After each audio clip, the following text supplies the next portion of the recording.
Woohoo! Regional semifinals. Here we go, baby. God, you guys, I'm just so super happy for you guys and proud of you.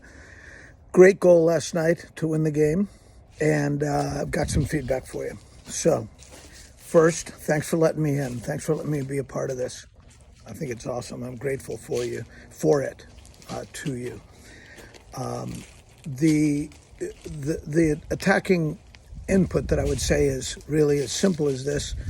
You guys that play on the wings and your system, you guys are the key to the system. And I've talked with your coach, and what he's telling you is exactly what I would tell you. So there's no reason for me to repeat it.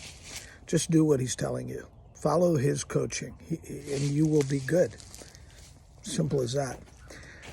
My defending points and kind of like my 20th person pickups, if I am the 20th person, this is what I saw. Two things. Number one, throw-ins and marking the thrower. Number two, defending the wingers defending. There you are, wingers. You're back up. You're back up again. Okay. So, on your goal, it was a beautifully constructed goal. It was a St. Pete High goal, and what I mean by that is simple, straightforward play, simple decision making, and then quality at the finish. So you had the goalkeeper, their goalkeeper, punt the ball. Your player was first to the ball in the middle of the park. The ball went off to the right. Your player, next player, was second to the ball. That player made a critical decision that was the kind of good risk-taking that you like to see. You don't want crazy risk-taking, but that player was holding the ball, go back and look at the tape, shielding the ball, facing his own goal in the middle of the field, like just underneath the midfield line. This is not the place you want a player to dribble. But in facing backwards, you could see that there was cover. There was cover right behind you, and then there was cover for the cover. So if you were going to take a chance, that would have been a place to try to do it because the cover existed. So you did a little shimmy, and then you got free on the sideline and turned your body and faced up. Now, the great decision after that was not trying to do too much after that. You just slipped the ball along the ground to the forward on that side. Brilliant. Oftentimes kids will make a little shimmy in midfield, beat somebody, and they're like, woohoo, I beat somebody. Let me see if I can beat somebody else. And then the first thing was good, but then they make mistakes after that. You didn't. It was great. So your winger, he didn't try to do too much either. He was just trying to get the ball in the box. Tried to get the ball in the box. It went for a throw-in. Now comes the insight. So your player taking the throw-in, which is your winger, he was not marked by the opposition. Marking the thrower when you're defending in your defensive area, marking the thrower is big. And you might think, well, why mark the thrower? What are you going to do? Block his throw-in? No, but you're going to be able to pick him up as soon as the throw-in's over. Your thrower wasn't marked. Threw the ball in, stepped on a field, wide open, in a dangerous position, got the ball back. He played it into the box, and ultimately it was cleared, but your alert player in the middle of the park won that clearance and put it right back into the mixer. And then, so that early touch into the mixer, and then a simple little touch by somebody, whoever that was, that got the assist on the goal. It was brilliant. Not trying to do too much, just help it along. Defenders have a trouble with that. When you play with those little one-touch passes, defenders hate that. And then, of course, your person that finished had the piece of quality that you need. And it was great. It was a great goal. 2 touches to get it ready and a great strike to score the goal. One of the reasons I'm so high on you guys is because of plays like that and because of the ability to finish like that. That's great. So now you have a 1-0 lead. Okay. So the other team is going to come. You know that. You don't need 2 goals to win the game. You just need 1. The one thing now is you can't let the other team score. Okay. They had a similar play where, let me say that. Let me say this. The forwards' effort began to tail off a little bit.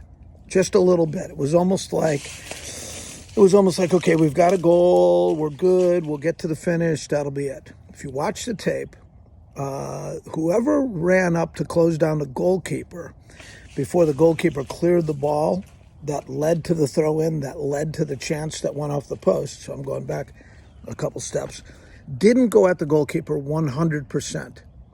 Went at the goalkeeper, I don't know, 80% maybe, but took a little bit of his foot off the pedal. The goalkeeper was able to get the clearance downfield. And, of course, that ball put your defenders in a position where now they were running toward their own goal, under pressure, with the ball at their feet. The person who had the ball intelligently just put it out of play, okay, off to his right. And for the throw-in, very smart. At that moment, that's when you guys began to make mistakes. So in that moment, the three forwards became passengers at the half line. If you just watch the tape, you'll see that the three forwards and one of the midfielders really didn't hurry back. In this moment, when that ball goes out of bounds for a throw-in, you know how dangerous throw-ins are in high school soccer. Everybody, maybe one stays up, but everybody else has to run back into the box and get bodies on bodies and defend and help defend. But you guys had three guys stay at the half line. It's as though you didn't understand the score of the game and how much time was left. Generally, I know your coach wants you to stay up there, generally, but you have to factor in the score of the game and the time of the game. Okay? This is late in the game. You're protecting a lead. We don't need another goal. Okay? So what happened? The other guy took the throw in. Now he was unmarked. So you allowed the same thing to happen that happened on your goal. You allowed a throw in to be taken and didn't mark the thrower. Okay? So now that guy threw it in. Countryside intelligently got it right back to that guy as soon as he stepped on the field. So he's in a dangerous position. He's got the ball at his feet and his head up. As it so happens, he played a ball backwards, and that guy who got it played it square, and that guy who got it is the one that rang it off the post. You didn't have enough players to close everything down because you had too many players watching and not enough players helping. That goal is, inches. The post is 4 inches wide, okay? And, just 2 inches over, and that's a goal. And you're in a tie game situation now, okay? So mark the thrower, okay? Forwards, come back and help. Score of the game, time of the game, especially if you're winning. Forwards, come back and help. Get enough bodies in the play. Now, let's just carry on this play till the end of it. So the ball rings off the post. Okay, so now the ball pops out. Everybody's alert now. Everybody's is up like, oh my gosh, they just almost tied it up. But you didn't have enough players back there. You didn't have enough bodies to close down everything that came next. So a great scoring chance materialized right inside the box. Credit to your defenders. You had three guys committing to block a shot that could have tied the game from inside the box. Awesome. But those three guys had committed to block the shot. Now you got three guys watching at the half line. You got three more guys that have committed to block the shot. You got one guy standing in goal. That's 7 people. You only have 4 people left to do everything else that might need to be done in that moment. So the ball pops out to the guy on Countryside who's at the top of the box, and he gets a clean look but doesn't strike the ball well. And it goes over the goal and out for a goal kick. Okay. This is an example of how you can get away with these mistakes when you're playing against teams that aren't as high quality. If you're playing against a team that's better and that ball pops out to a guy at the top of the box who gets a clean look and he's a really good player, like the guy who scored for you is a really good player, then suddenly they're back in the game and it's 1-1, and you could have prevented it by bringing a couple more guys down to help protect that lead. Score of the game, time of the game.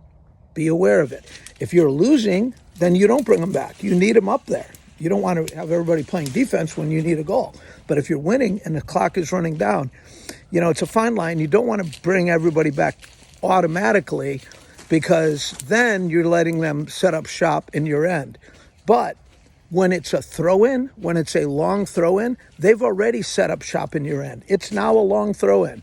that ball is going to come into the box. Or if the thrower's unmarked, the ball's going to come back to the thrower. You can't allow those scenarios. You have to have somebody marking the thrower, and you have to have bodies in the box, okay? So that you can deal with those situations.